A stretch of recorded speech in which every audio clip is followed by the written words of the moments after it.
Hello and welcome, and hopefully by the powers of technology I am live, you are there, I am here, and you can hear and see me. That's what I'm hoping is happening. I'm going to quickly check down here to make sure. Apparently we are. Brilliant. That also means that I'm going to be able to see any comments. So, welcome. For those of you that are joining live, thank you very much. For those of you that couldn't make it live, I hope you're enjoying this with a nice cup of cocoa or tea or something, or maybe something a little bit stronger, and some cookies, because we're going to be here for a while, and you're going to want to settle in because I've got lots of cool things to show you. Some of you will probably know me. You may have recognised me from some workshops you might have been on, or possibly from some of the workshops that I've done with cons before online. We did one a couple of weeks ago. My name is Dave Newton. I'm a professional photographer and filmmaker, and today you are in my office. So let me show you what that looks like. A bit like this. I've conveniently framed out most of the mess. Obviously I get to hide all of the rubbish that's going on behind here, but this is my office, my desk, and you'll be seeing quite a bit more of this as we talk through print workflow. That's the plan. We're going to talk about RAW processing. We are going to talk about how to make your RAW files look great, and then we are going to talk about getting them out of a printer like this, which is a PIXMA Pro 1000, using the Canon plug-in printing, Print Studio Pro, so that you get some lovely looking prints like this. There we go. What else have we got going on? You get another view of this. Here we go. This is kind of what that print looks like. And you will also, because it's kind of important to be able to see my screen, be able to see my screen just like this. Now, before we get started, there are some things that I need to tell you. Firstly, obviously, hopefully, obviously, if it wasn't obvious, this is a Canon workshop. Canon are sponsoring this workshop, and it is all about Canon software and printers. Some of the print stuff that I talk about will be applicable. Certainly some of the calibration stuff that I talk about will definitely be applicable, whatever system you're on, but this is looking really at the Canon solution for end-to-end capture to output. And because it's sponsored by Canon, we've got some special offers. Don't worry, I'll put this up again in case you miss it. Now it'll come up again at the end. There are some special offers on using the code PRINT2020. That is valid for valid until Monday.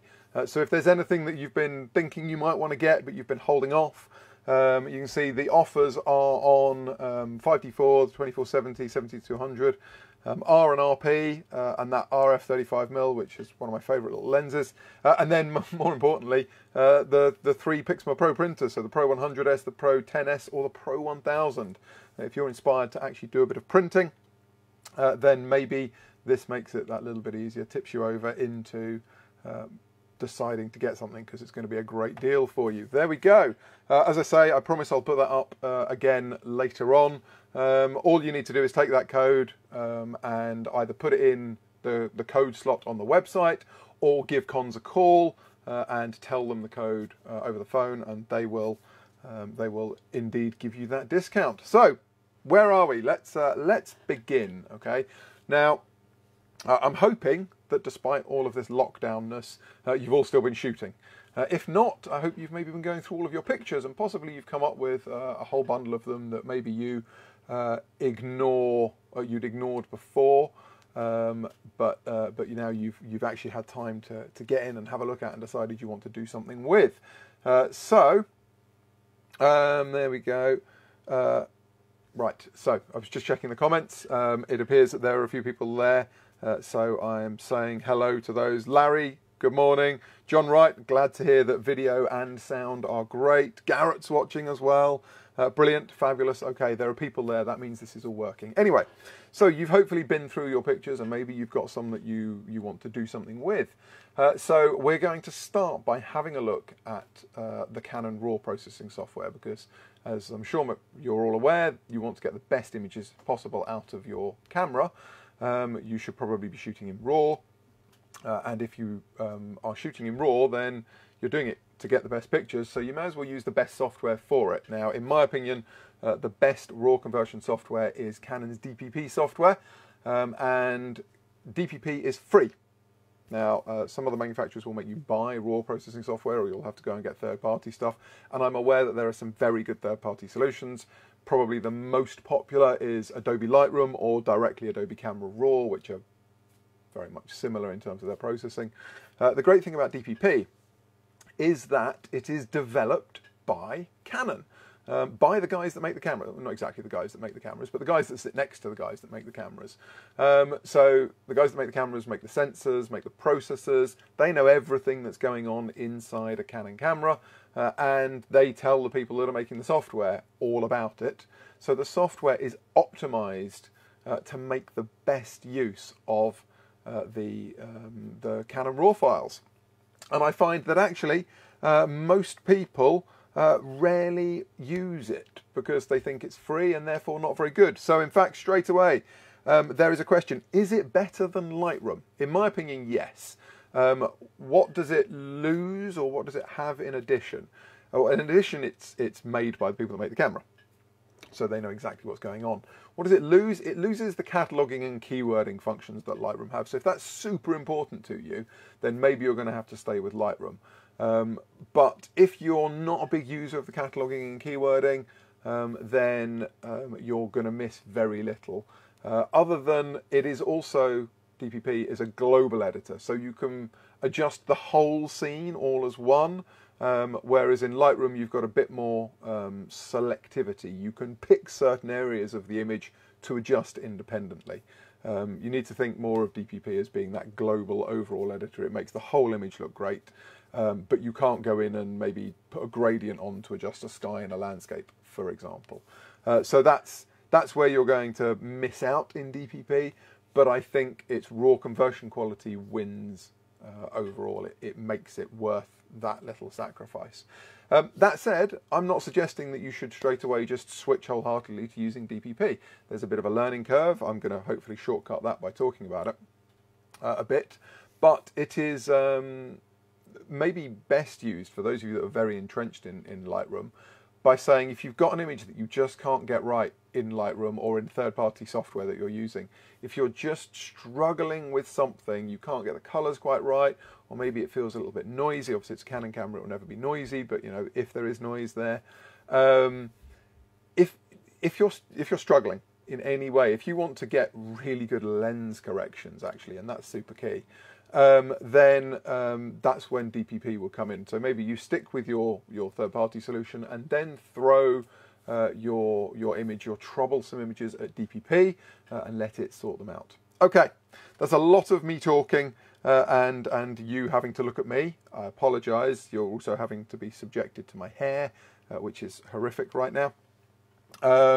So what I'm going to do is we are going to move into actually having a look at DPP, because we can't get onto the printing bit until we've done the processing bit. So let's give you my screen. There we go. And I'll tell you what, I'll also give you, I'm going to put it down here. Hello there. You can still see me because I find people think looking at a screen feels really, really weird. So, right, where are we? Let's start with DPP. So what we have over on the left-hand side here, hopefully you can see, we've got a whole bundle of folders. This is where we find our images. We're not super interested in about that. We're more interested in what's going on over here. And this is our thumbnail view. I've collected a whole bundle of them together for you, just so that we can have a little look. Now, when you've got your images, the first thing probably that you want to do is start going through them and picking out the good ones. Okay, so step number one, as far as I'm concerned, when I put the images in here, and this goes actually for any processing software, is go through and find the good ones. Now, it probably stands to reason that the reason these are in here is probably because I think they're all right. So they probably all do quite well, but we're going to start with this tool up here, which is called Quick Check. You can see this up in the top left-hand corner. So I select Quick Check, and Quick Check brings up the images full screen. Let me put myself up here. There we go. And you've got thumbnails down the bottom so that you can see what's going on. And we can start looking at some of the basics of the image. Now, I will make several passes on my images. I will begin working my way through, not really looking at histograms or focus or anything in particular detail. Obviously, I've got a nice, good view of it on the screen. I will make a judgment call straight away. Do I like that image or not? If I do, I've got two ways of marking it. You'll see over here on the right-hand side, I've either got check marks, 1, 2, 3, 4, 5, or I've got star ratings, again, 1 to 5. Now, you can use either or. It doesn't really matter too much. I habitually use check marks, and then I tend to use a star rating for when I've actually processed an image. When I've sent it out, I'll then give it a star so I know it's done. But you've got keyboard shortcuts, so you can work your way through on a keyboard if that's better for you. And I will go through, as I say, and I will give them either a 1 rating or a 1 star, and then I will go through and collect all of those together and go through them again, and that's when I'll start looking more in detail. So we'll go through very quickly. I'll give them ratings, so that's going to get a 1, and you'll notice it appears in the top left-hand corner. If I hit number 1, it gives it a star, also appears in the top left-hand corner, and this star, is useful to know, is XMP compatible. So if you are then putting this into Bridge, for example, that star rating will follow through. You will still see that star in anything else that can read XMP data. So that gets a 1. We can go through. Yeah, we quite like this one. That gets a 1. That one gets a 1. Fabulous. So we can work our way through, and you know, yeah, there we go. That can have a 1. That can have a 1. So on and so forth. Now, once we've done that, the next step is, as I said, I'll go through them and I'll start collecting them and looking at them in more detail. So we've got things like an info view. So we can see the EXIF information. So we've got file name, file size, what camera I was using, when it was taken, what time of day, what my shutter speed and aperture were, how my camera was set up, what lens, so on and so forth. All of this detail. Now, if you're learning or you want to know what went wrong or what went right with the picture, this is a really good place to go have a quick look and see what you did, because maybe you can avoid doing it in future. Now, it won't work on this image, but let's have a look for maybe this one. We can also show AF points. So I can click the AF point. You see that appears right on his chest here. So this was a guy that I was photographing in the Alps for Lasterlight, actually. We were doing a piece about, oh no, sorry, from Manfrotto, about one of their new light stands. And I was photographing this trail runner. He's a record-holding trail runner from the Lake District. Anyway, we can see where the focus point was. So if you're wondering if your image is out of focus, why, you can have a look and see which focus point you were using. And if this focus point was here, I'd know damn well that it was because I focused in the wrong place, not because the camera didn't keep up. We can also, if we want to check, we can go in here to 100%, and we can then get a full one-to-one view of the image. Now, I know some people will put an image on screen and they will have a look at it at like 200, 300, 400%. Entirely pointless. 1, you're never going to print that big. 2, you're never going to see it in that much detail. You only ever need to look at 100% because that's showing you all of the pixels. Anything beyond that is interpolating pixels up. Okay, so 100% or 1 times magnification, as it says here, should be enough for you to determine whether something is sharp or not. We'll come back to full screen. Sorry, not full screen. We'll come out of full screen. We'll come back, sorry, to the full view. There is, as you just saw, the full screen option. And we can also use arrows here. We can rotate images, and we've got this histogram. So if you want to know immediately whether you've got any blocked up shadows or blown out highlights, this is where you're going to see it. And the brief information that you've got here tells you a bit more, again, that you could have seen through the EXIF data. Right, any questions? Any more questions? No more questions? No? Okay. I'm hoping you're all still there. You're all very quiet today. It's early on a Friday morning. I guess you're all gearing up for the weekend, right? Let's come back out of here. So that's quick check. Now, when we've been through all our images, we've selected the ones that we like. You know, let's say this one, and I don't know. That one's already got a 1. Fabulous. Let's say this one as well. When we come back out and we come to our thumbnail view, you'll be able to see in the top corner of each of these thumbnails that you've got the 1 ratings. Now, what I like to do is sort by checkmark, and they'll now all be organised with the rated ones at the top. And as I said, I would now select these, go back in, and then start looking in more detail. I call it reductive editing, so I'm working my way down just to the images that I really want to focus my attention on. So that's step one. Step two is that we actually want to start processing the pictures. Obviously, we can look at pictures all day, but we've got to process them and do something with them. So I'm going to pick an image. I don't know what the delay is. If anyone wanted to particularly pick an image to see me work on, but I am going to select, oh, I don't know. Let's choose this one. It's right at the top. Why don't we start with that one? Okay, so next up is we come into the edit image window, and this is where you're going to do all of your processing, all of your heavy lifting. Now there's quite a lot of stuff here. Some people think the user interface is not the best. Personally, I quite like it. I think it's nice and clean and simple. And what you want to be seeing is over here on the right hand side. What I will do is I'm going to try and zoom in here and give you a bit of a better view so that you can see this in a bit more detail. So what we've got is at the top a histogram. We've got our tool palette. The tool palette is where we're going to perform our various different adjustments. We've got white balance and brightness adjustment. We have got, come down here, we've got picture style options. For those of you that use picture styles, this is where you can select them. Those of you that don't use picture styles with your Canon cameras, you're missing a trick, definitely missing a trick. I'll explain why in a moment. We can adjust curves, we can see a bit of information. We've got sharpness corrections, and there's also, I mentioned the white balance, there's also the fine-tuning white balance as well if you wanted to do that.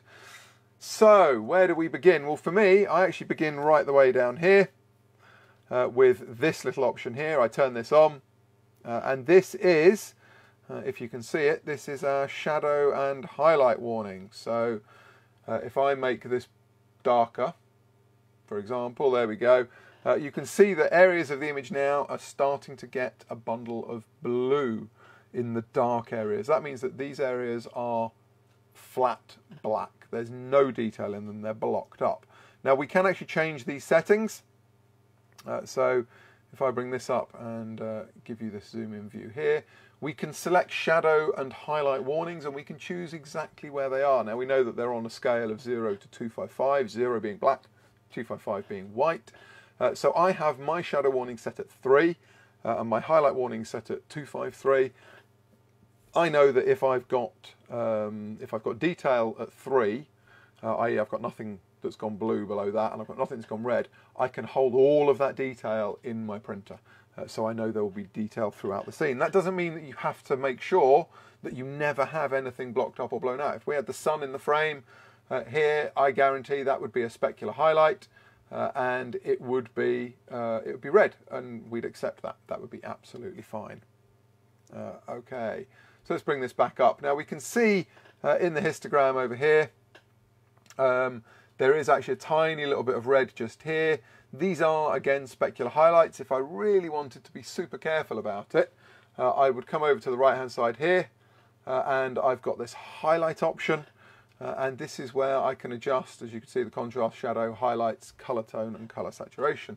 So I'm going to bring this highlight down by dragging the slider, and we'll see what happens. I'm going to have to come quite a way.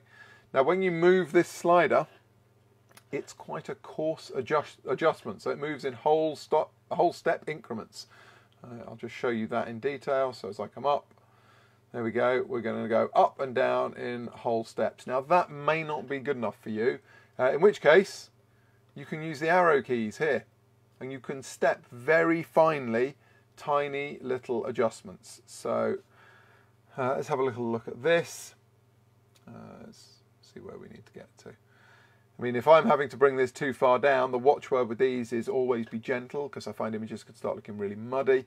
I might accept that those little wet spots on a rock are specular highlights. I'm quite happy about that. I don't need to worry too much about them.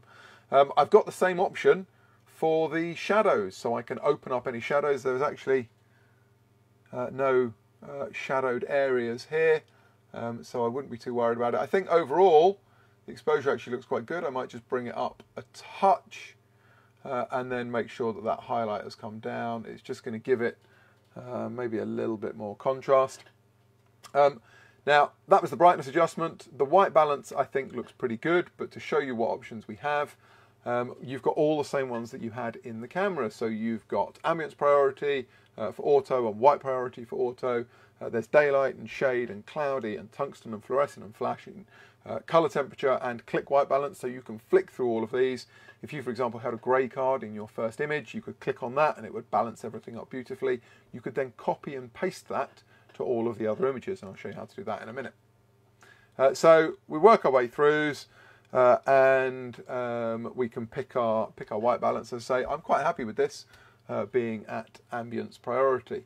Now, it seems like a really good point for me to interject here and say, I'm making color adjustments, or you might be making color adjustments, and that means that your screen needs to be calibrated, okay? I'm slightly struggling to make color adjustments at the moment because if I show you this view, what you can see here is hopefully a big light source, and that's shining straight in my eyes, which makes adjusting anything on screen really quite challenging because I've got this really big bright light source. So you want to try and control the light in the room that you're working in. So I would normally have the blinds down. There's a blind over there. I'd have the main light turned off. Obviously, there's a really big light up here, which is what's illuminating this so that you can see me. Some people would say it's better for me to turn that off and just listen. Anyway, so we try and control the light and cut out as much light as possible. I've got a nice white wall. In fact, what you might be able to see, although it might be a bit of a struggle, if I turn off this light, which is the one in my face, you can kind of see there's actually, if I move this, there's a lamp here, and this is quite important. There is a lamp behind my screen and it's just firing at a low level onto the back wall. Now the screen takes up most of my field of view, but that means that the screen is not the brightest thing in my view. It stops your eyes getting too tired. It's a tip that I learned from cinematographer color graders. You want to control the light, but you do not want the screen to be the brightest thing, otherwise you're going to really struggle. Now, I'll talk more about calibrating when we get onto the print section, but for now I just wanted to point out that calibration is really important, and step one of that is setting up your environment to work. So let's turn this light back on, blinded once more, there we go, and we'll come back to here, there we go, right, give me back, there we go, we're all back in the room. Okay, so we've looked at our white balance, we're happy with that. We could fine tune this if we wanted to, so you may have discovered in the camera you get a grid that looks exactly like this one. So you see how that adjusts to the colours there if I start clicking around, or I can move it around by dragging these sliders. You'll see that dot move, and that's basically affecting the white point of your image in terms of its colour. So if I come out and show you what's happening here, if I drag this down to the blue, obviously everything gets very blue. I drag it up to amber, everything gets super warm. And we've then got the magenta and green sliders. So you can adjust these to your heart's content, drag them around. I tend to not do too much with them.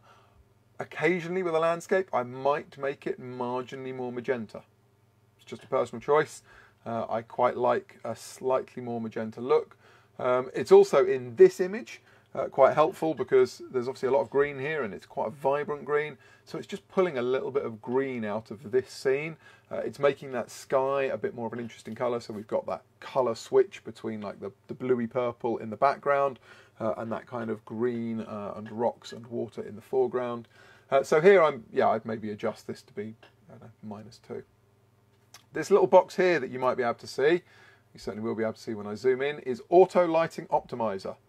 Now, Auto Lighting Optimizer is a way for the software to try and process the image and make it look its best. I rarely use it, mostly because I like to be in complete control, but I know some people that use it a lot, and we've got options of low, standard and strong, and what it's trying to do predominantly is sort out contrast. It also works very well if you've got a very backlit subject. When you have a backlit subject, you're probably prone to slightly underexpose, and it will try and deal with the contrast a little bit to make that look a little bit better. As I flick through these, you can probably see, hopefully see a little bit of what's happening to the scene. It's very minor in this case. because there's not a lot going on. What you saw is actually I went from standard to strong. It just brightened up the middle here a little bit. But I'm going to leave that turned off for now. And now we've got our picture styles. Now, I said that if you're not using picture styles, you are missing out on a lot. Because picture styles are your in-camera processing. Think of it a bit like choosing different film types, okay? So I use picture styles all the time, but if you're using third-party RAW software, you're probably using them and then not using them. So you have got, I don't know, a picture style applied in the camera, which may even just be standard, but then when you put your picture into Lightroom, for example, it looks different to how it looked on the back of the camera. Now, that's obviously less than ideal, because I like to know what I see on the back of the camera is pretty much what I'm going to see on screen. And that's kind of what picture styles and DPP give me, because DPP decodes that picture style. It's something that the third-party software doesn't do. You can retrospectively apply it, but it doesn't do it by default. The reason being they're trying to support many cameras from many manufacturers, and so they don't go into the fine detail of every camera. They let you deal with that in the processing. So, picture styles, we've got standard, portrait, landscape, neutral, faithful and monochrome. You can see them all here. I have my camera for this picture set to landscape, but it was a slightly modified landscape with, as you can see down here, contrast and saturation both turned up by 1. What you'll probably find is if you have your camera set to standard, it might look like this on the back of the screen, for example, but when you put it into third-party software, it will look like this. So it'll be very much flatter, and that's where that picture style has been thrown away, not been decoded, and you would then have to process to get back to that look. It's one of the reasons I like DPP, because, as I said, I know what on the back of the camera is going to look like that on the screen when I get back home. So I've got my picture style here. I'm going to select that back to where it was, which was as it was in the camera. You can see the change that made. I quite like my images punchy. We've also got, we can see a representation of the histogram. I've shown you this down here, so contrast, shadows, highlights, color tone, saturation. We've also got sharpening, and sharpening, if you're not using it, again, you are absolutely not making the most of your image. Sharpening should, in theory, be a 3-stage process, because all images from all digital cameras, with the exception of something like a 5DSR, have some level of unsharpening put into them. So there's the anti-moire filter, anti-aliasing filter, that softens images, and you need to do some sharpening to bring it back. So you've got straight sharpness, or as I leave it on, is unsharp mask. You can see this here. And then strength, fineness and threshold. If you use Photoshop, these should be familiar to you.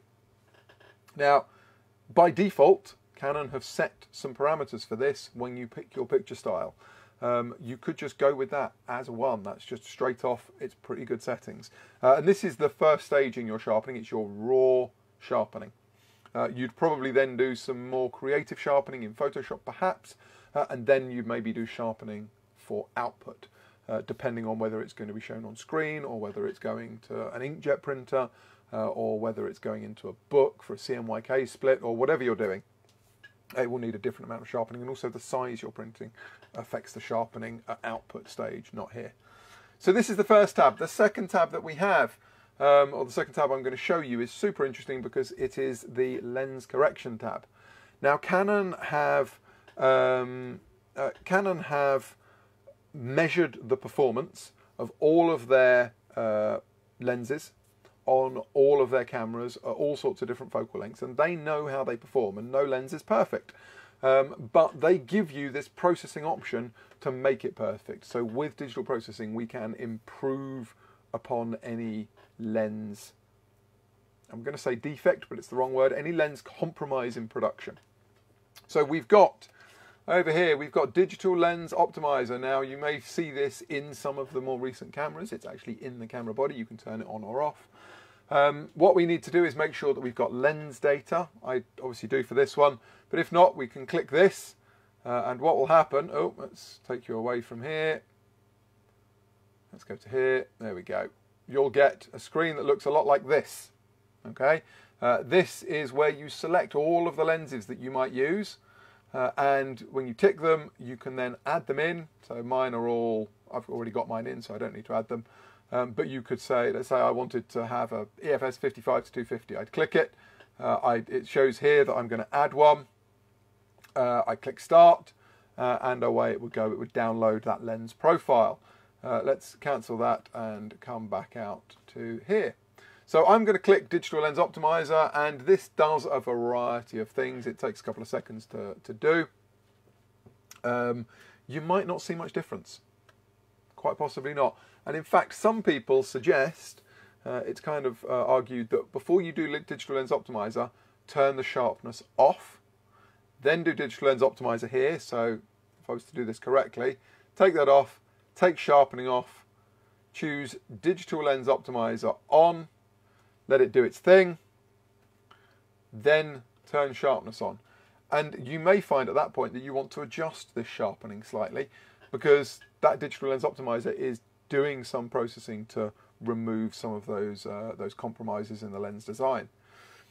Below that, we've got a few other things here. Let's come back over here. So we've got diffraction and chromatic aberration. They're grayed out because they're included in Digital Lens Optimizer. We've got color blur and peripheral illumination correction. Now this is an interesting one. This is a bit like vignetting. If I turn this off and you look in the corners of this image, what you might see, there we go. As you notice, the corners here got a little bit darker. Okay, now that is because on digital cameras, if the light doesn't hit the corners of the frame directly evenly of the sensor, then it can drop off slightly. You get this slight darkening. It's not vignetting, although some people will say it is. But we can turn it on and bam, it's gone.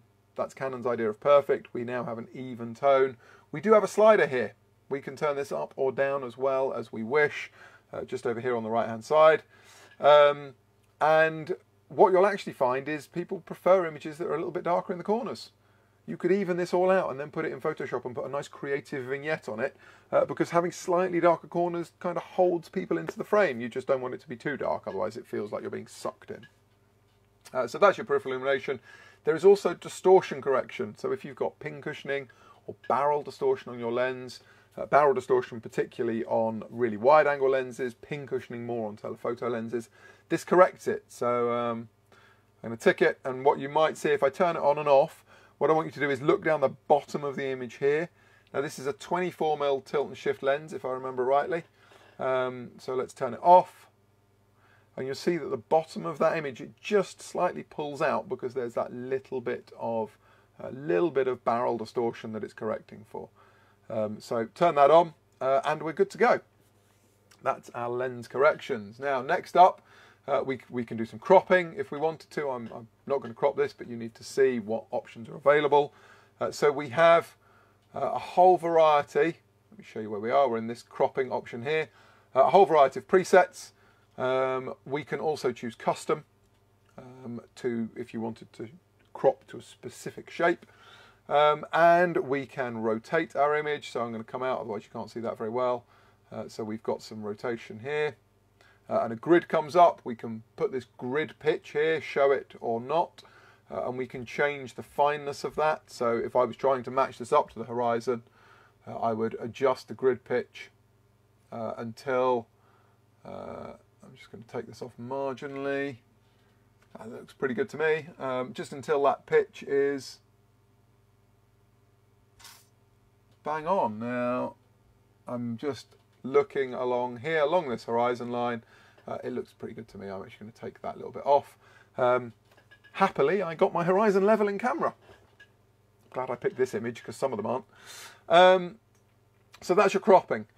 Next up, now this tab here that we started with is for RAW files. If you wanted to work on TIFFs or JPEGs, you've got this tab here.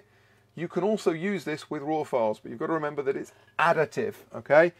So if you make it a brightness adjustment here, you can see we've got brightness down here, then it's going to add to the brightness. Fortunately, you can see what you're doing on the image. But this is where, if you like your curves, this is where you can adjust them. So if I wanted to put a sort of a filmic look to this, give it a slight S-curve. So I'm just pulling down the shadows a little bit and pulling up the highlights. I should probably do that while actually looking at the image. making sure that it's not doing too much. There we go. It's giving it a little bit more punch, a little bit more contrast. There we go. So that's with our curves. Now, that might be a bit too much, actually, particularly in the highlights. We can also use this to brighten or darken the midtones. So I could pull the highlights, or the midtones, sorry, up or down to adjust them as I saw fit. And I have also got the brightness and contrast adjustments here as well. And that auto lighting optimizer appears once more. Next up, let's show you the next tab along, is our color adjustment. So this is fairly new in DPP4, and I should probably tell you where to get DPP if you don't have it already. It should be on a disc that came with your camera. If not, you can download it from software.canon-europe.com. And that it's totally free. You may have to put the serial number of your camera in, but it's free to download at that point. So this is where we can adjust our colors. So come back out, give you a good view of the image. If I wanted to adjust, I don't know, maybe the blues. If I drag the hue, the blue hue, no, maybe not the blues, maybe the purples.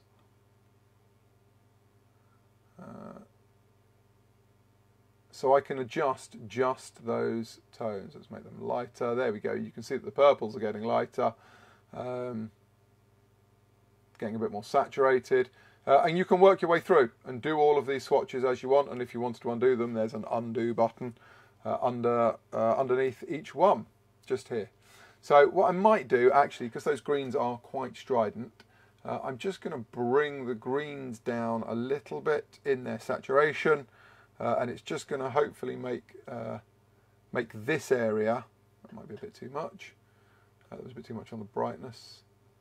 It's just going to make this area look a little bit better, not quite so nuclear. And if I wanted to, as I say, adjust the colour, hue saturation, there we go. I've got, let's take the hue. Let's take the hue a little more yellow, maybe. There we go. I think that's looking a little bit better. It's not quite so in-your-face kind of green now. So that's that. And then finally, the final one that I'm going to show you here is this one up here. Now, this is for removing dust. Brilliant. Okay, thanks for joining. Come back later, watch the recording. Glad you found it interesting so far. Just to prove that I am indeed getting questions that none of you were asking. Right, so this is where here we can adjust or remove dust. Now there's something in Canon cameras called dust delete data.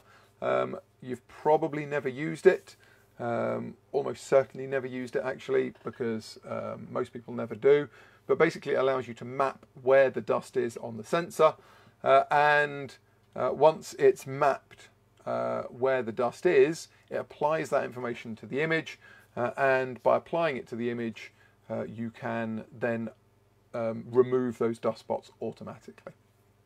Trouble is, every time you turn the camera on or off, it does the dust cleaning, so it vibrates the filters in front of the sensor, and dust moves. So you would, in theory, have to do this every time. And so most people never bother doing it. I do it when I've got a big corporate commercial shoot in a studio where I know I'm going to have a lot of images and I don't want to have to retouch each of them independently. And the camera's likely to be on all day in a studio. Other than that, I tend to leave it. But even without using dust delete data, we have got the ability to remove dust spots. Now, I've got a horrible feeling that this image is actually quite clear. Let me come up to 100% view, and if there's any, there'll be some up here. There might be. Nope. I mean, there's certainly some white bits. I'll show you those in a moment, but I was looking for something that was very obviously dust. Oh, there we go. I saw one. Come back. There we go. Right. Over here. Look at this. There is a dust spot right here. Hopefully you can all see that. Now, what I'm going to do, I am going to choose from my options over this side. You'll notice I've got Repair Light and Repair Dark.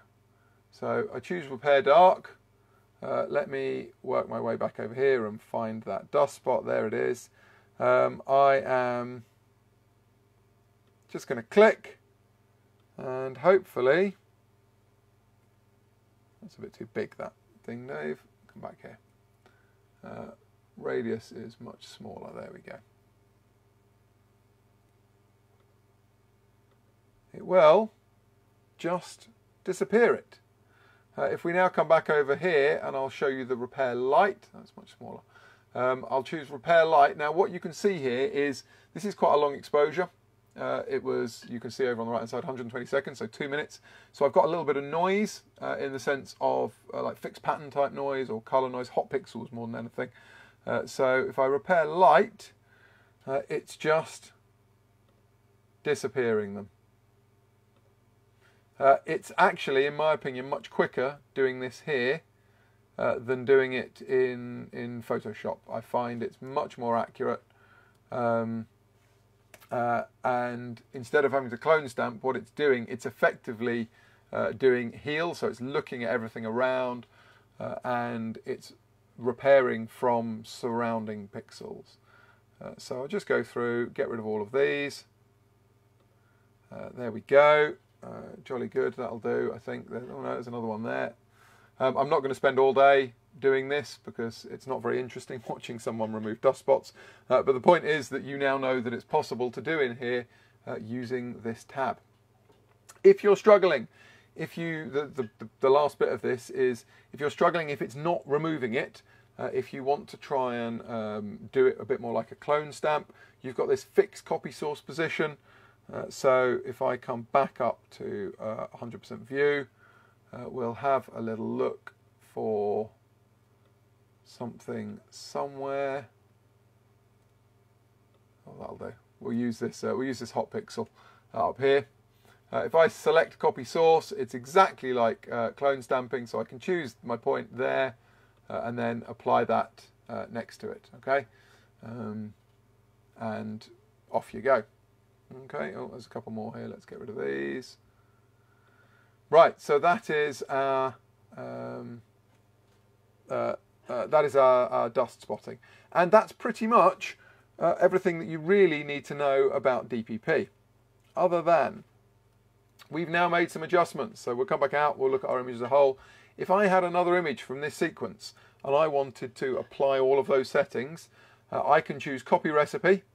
And then select the next image and apply it to that. Or I can select specific recipe settings. So various little bits that I've done. If I wanted to select those dust spotting, if I had like the same image, an identical image, that's obviously going to have dust in the same spaces, I can select stamp and I can then apply that.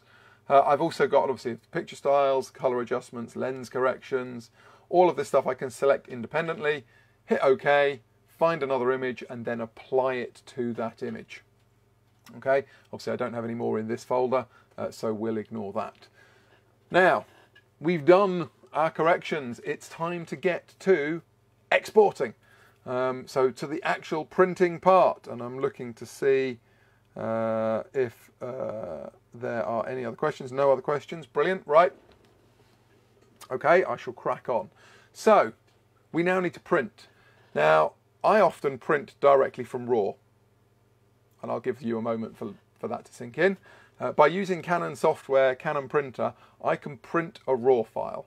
If I don't need to go into Photoshop, I won't bother. If I need to go to Photoshop, I can, and the plugin works the same. I'll show you it in a moment. But I'm going to select this image, and this is the one we're going to print, and I'm going to choose File, Plugin Printing. Let me show you this up here. File, Plugin Printing, print with Print Studio Pro. Now, for those of you that are asking, I'm sure some of you are, I am on a Mac, yes, but this software is exactly the same on a PC. It doesn't really matter whether you're Mac or PC, it works in the same way. So I'm going to choose Print with Print Studio Pro. So I click that, I zoom back out, and Print Studio Pro is going to start. There we go. Now, this is where we need to pay attention to what we're doing in terms of our print settings. Now, printing, as Ansel Adams said, the art of photography is in the print, or something along those lines. printing is super important. So many people don't print their pictures, and if you're not, you are missing out. If any of you are old enough to have shot film and spent time in a darkroom, you'll know exactly what I mean. That frisson of excitement when the print comes up in the developer tray and you can see it appearing. You know, you're giving it a little bit of a shake and it's appearing. Obviously, we're not quite replicating that, but it's very similar. Having an actual physical, tangible print of an image is really, really nice. It's a really lovely feeling. And also, when you print your image, you get to see them in a whole new way than how you're seeing them on screen. You'll see things you never saw on a print because you'll spend more time looking at it. So printing, I think, is really hyper important, and I urge you all to do more of it. And if you're going to do more of it, you want to make sure that you're doing it properly. So Print Studio Pro is designed to make this process with the PIXMA Pro printers really super simple. Okay. The challenge most people have is in profiling. Well, I'm using Canon Inks. Always use Canon Inks. And I know I'm bound to say that, of course I am, but there's a really good reason for it. I know they're expensive, but the reason they're expensive is because they are so precise in their construction.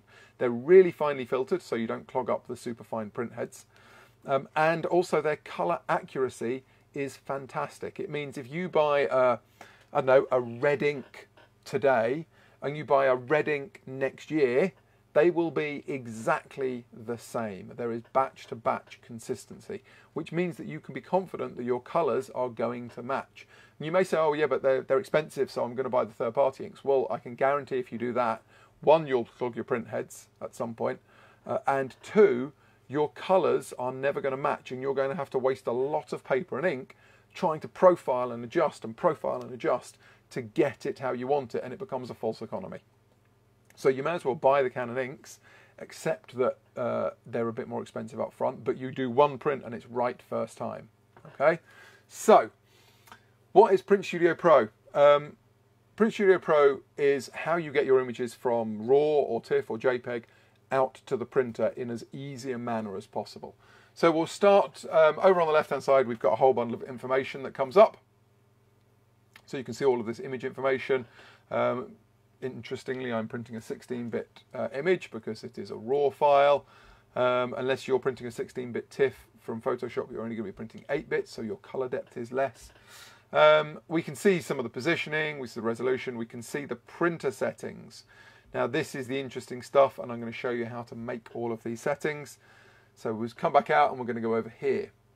So we've got a couple of dialogues. We've got the print settings dialogue, we've got a layout dialogue, and we've got a color settings. And we're going to start with print. So first up, choose your printer.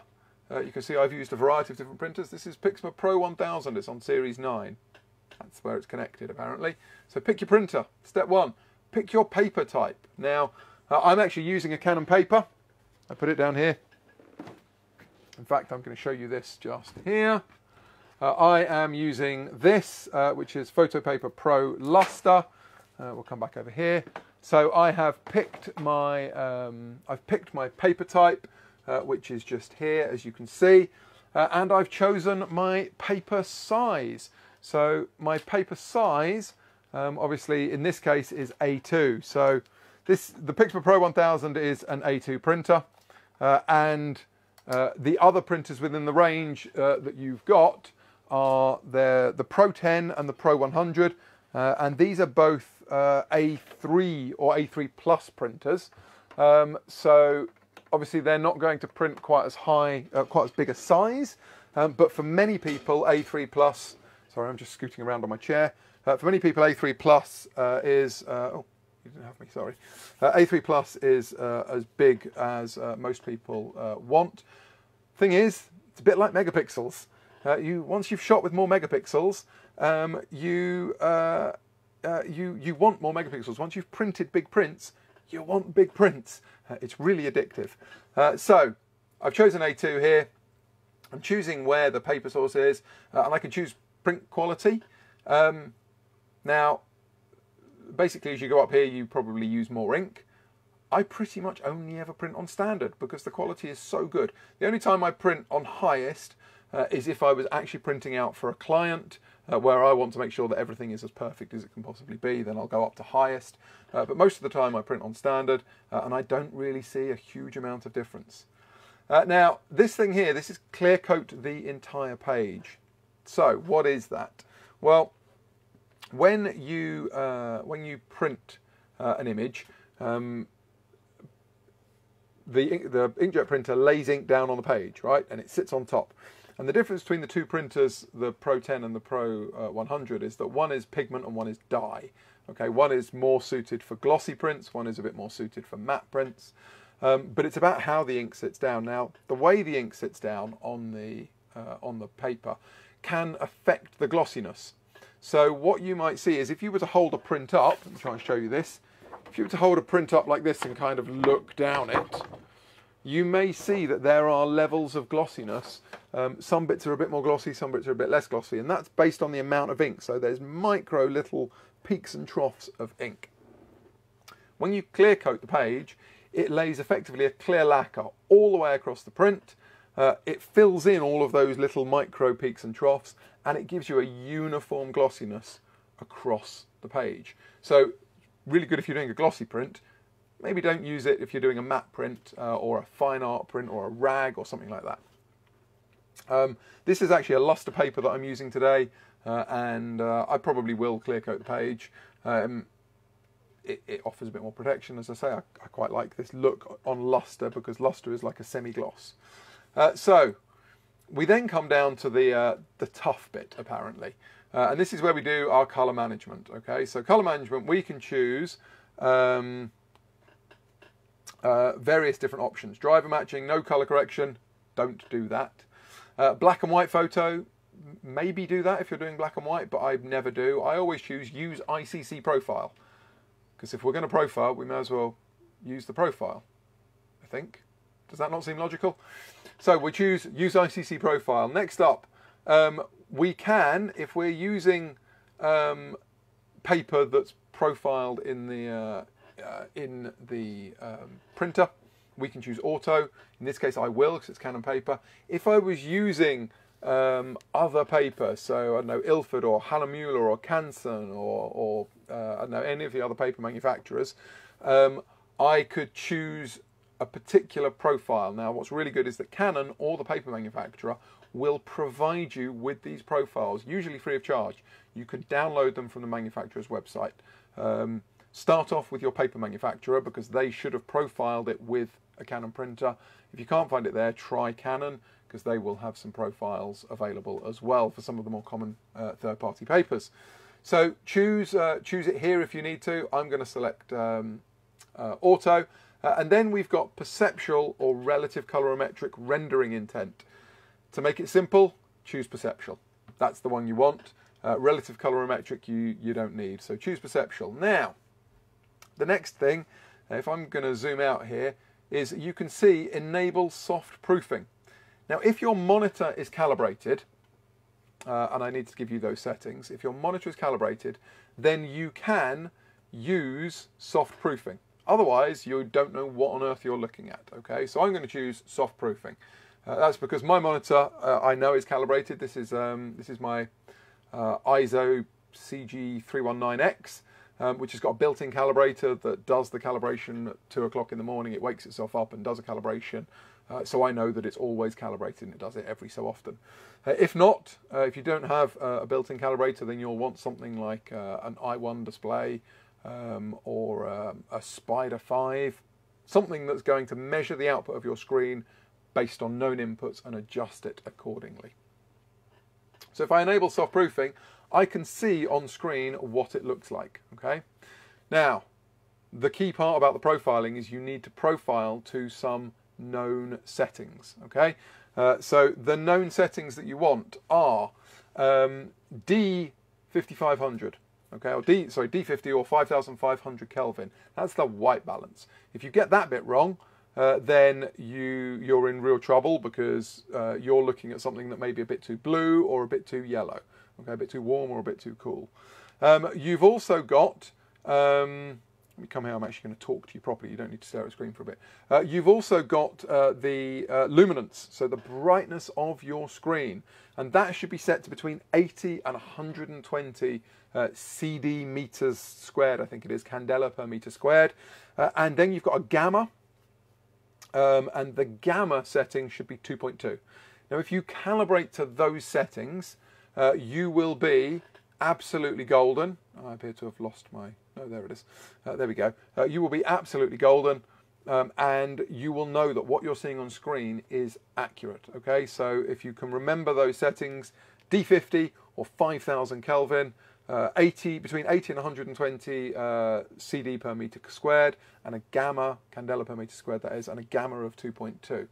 Okay, so let's bring you back here. That's all done, and now I've enabled soft proofing. If I turn this on and off, I can see kind of what it might look like, and you can see there's a slight adjustment. Now, if I don't like how it looks when I do the color adjustment, I can come in over here to my color settings, and I can choose to adjust the brightness, contrast, or the color balance. Okay, so I can play around with these sliders just to make it look exactly as I want, or indeed I can adjust the curves again here if I want to change the curves.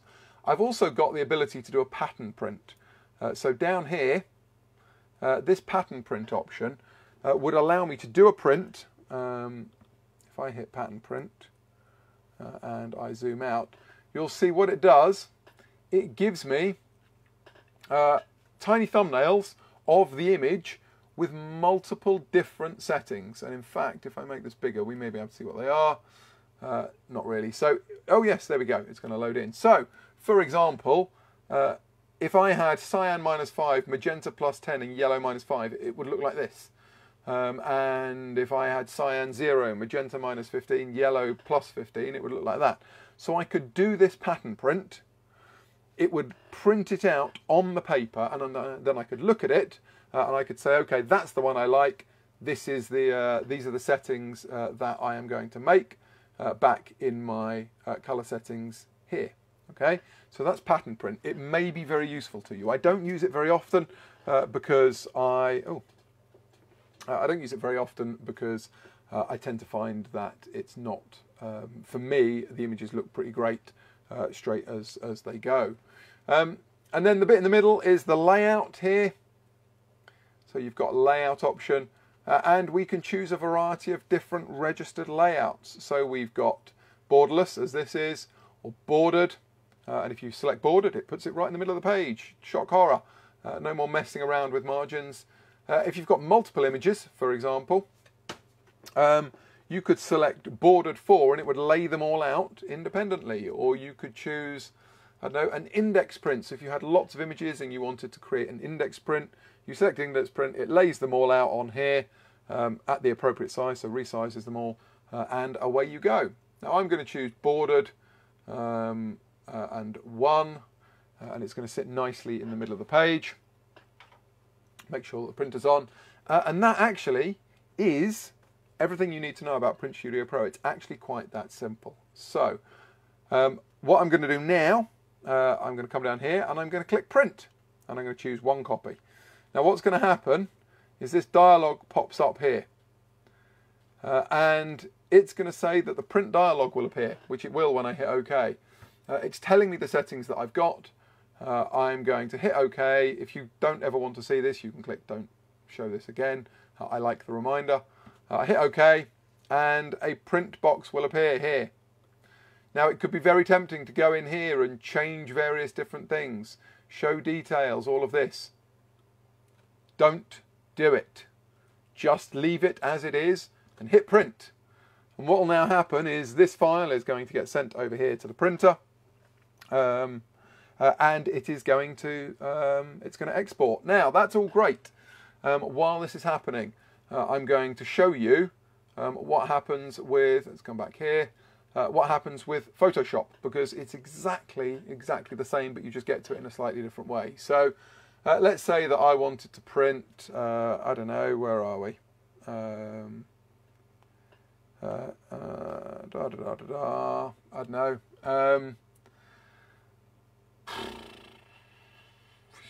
let's say this one. Okay, so pick this image here. It's being a little bit slow because I've got the print dialog open, which is somewhere here. Go away. Okay, so that's now printing. I can close this, which means that DPP can come back again. So, right, choose edit image. I don't think I'll make any. Oh, I might do a little adjustment to this. So I'm going to choose white balance just so that you can get a refresh of DPP. Let's try here. That's probably a bit too cold, but might work quite nicely for what I'm thinking. So I'm going to choose my picture style is going to be monochrome. I'm going to choose in monochrome. See over here, I now get filter effects. I'm going to choose red. And if I choose red, you see her skin has got a bit lighter. Let me show you that again. If I go none, or I go red, so the blue of her scarf's got darker, and the red tones of her skin have got lighter. So it's giving us that bit more punch.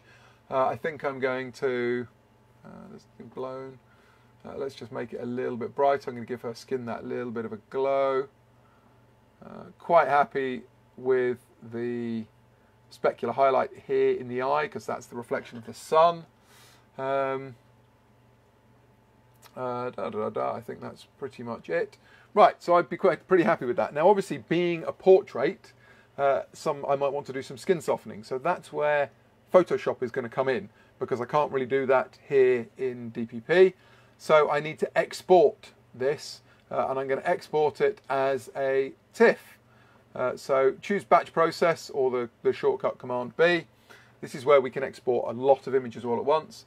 We're going to choose where we're going to save it. I'm just going to throw it onto the desktop for now. And you can choose TIFF or JPEG.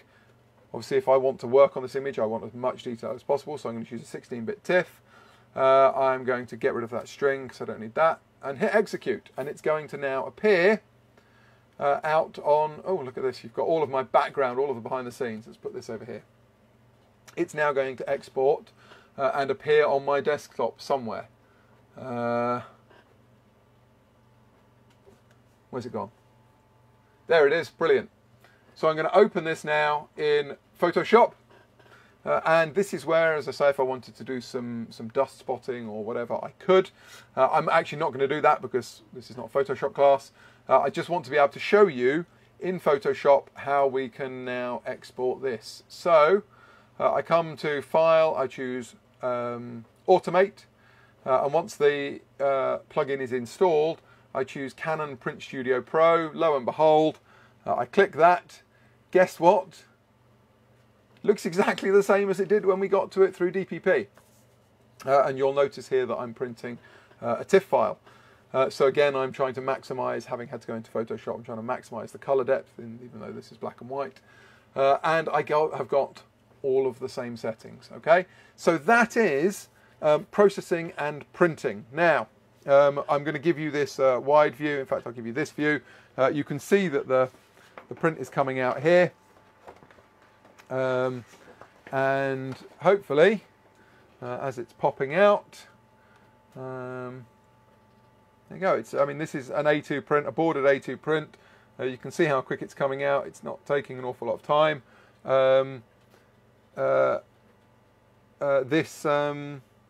Yeah, this is, well, it's looking great straight off, right? I mean, look at the tones in here, looking really rather nice. The other thing that I actually should tell you about viewing your prints is that you need to view them under a consistent light source as well. If you've profiled your image to look, or profiled your printer, sorry, your monitor, sorry, to be 5000 Kelvin, so kind of daylight, and then you look at it under a tungsten printer, under a tungsten light, what do you expect the colours are going to look like? They're going to look a bit screwy. So you should be viewing under a 5000 Kelvin light source. So actually in here I do have all of my lights, all of the lights that I've got up are set to 5000 Kelvin, so that I know that as I'm looking at this, it is absolutely bang on. The colours are matching, and in fact, yeah, I think they look pretty good. Okay, so we're pretty much out of time. Some of you I know have had to go. What I do need to remind you of is that there is a promotion going on Canon have given us some special discount codes that are valid, as I said right at the start, for the next 2 days. Okay, the code that you need is print2020. If you put that in on the Cons website, or you phone them up and you give them that code, you will be able to avail yourself of this discount. So you have got discounts on, as I said, 5D4, 2470, 70-200 lenses, the R and the RP, and if you have been inspired to maybe buy a printer, you've got options of the Pro 100S, the Pro 10S. These are the A3 or A3 Plus printers. And you've also got the Pro 1000, which is this one that I'm using here, which is the A2 printer. So you can save a bit of money on those and actually go and do a bit of printing, hopefully. So there we go. Let's come back. Oh no, let's give you this view here. You can see what it looks like. So if I spin this around, there we go. There is that print. It didn't take very long, did it? I didn't have to waffle for a very long time. I actually wonder whether you might be better seeing it here. Here we go. Give you an idea of the size. I'm 6'4", so you know how big A2 is now. That's bigger than me. It takes me up, which is great. So yeah, that print looks pretty good. And probably not going to work if I come in, it'll be a bit out of focus, I guess. But you know, look at the colours. They look pretty much. In fact, let me see if I can. Yeah, I probably can. It might look a little odd, but if I do this, yeah, you can't really see that. But if I maybe flick between the two, so you've got the print here, trying to get rid of the reflections, versus what we've got on screen. Print versus screen. You can see that looks pretty accurate. Now, it was not super complex, was it? It was not exactly the most challenging thing to get those settings right. So just remember, you need to calibrate this, your steps. Calibrate your monitor, make sure that is calibrated to the settings I gave you. Okay, so D50 or 5000 Kelvin, between 80 and 120 candelas per meter squared, and a gamma of 2.2. That means that your color management through this back end, through the software, is then all done, and you know that what you're looking at on screen is accurate. Make all your adjustments in DPP, and then either print directly from RAW or export to TIFF or JPEG, open it up in Photoshop, make whatever adjustments you want to do there, and then print directly from Photoshop using that plug-in printer, okay, or the plug-in printing. And if you remember from there, you're going to choose your printer type. You're going to choose what paper you're using and the size. You get all the layout options. You want to choose, if we can find it down here, where did it go? No, plug-in printing, where have you got to? Print Studio Pro. Choose your color mode as ICC profile, printer profile if you need to select it, otherwise leave it on auto, and choose your rendering intent as perceptual. And all being well, prints will come out here as they looked there. Okay, let's come back here, come back into focus nicely. Look at that lovely focus pull done automatically. It's time for me to wrap up. I'm going to say thank you so much for watching. There were not an awful lot of questions, but I'm hoping that was just because I was giving you all the information and you didn't feel you needed to ask anything. If there are any questions, fire them down in the comments below, and I will do my best to dive in there and answer them. If I don't answer them, then I'm sure Gareth from Cons will give me a nudge, or he will answer them for you. Remember that code, print2020, if you're thinking of buying any of the discounted products.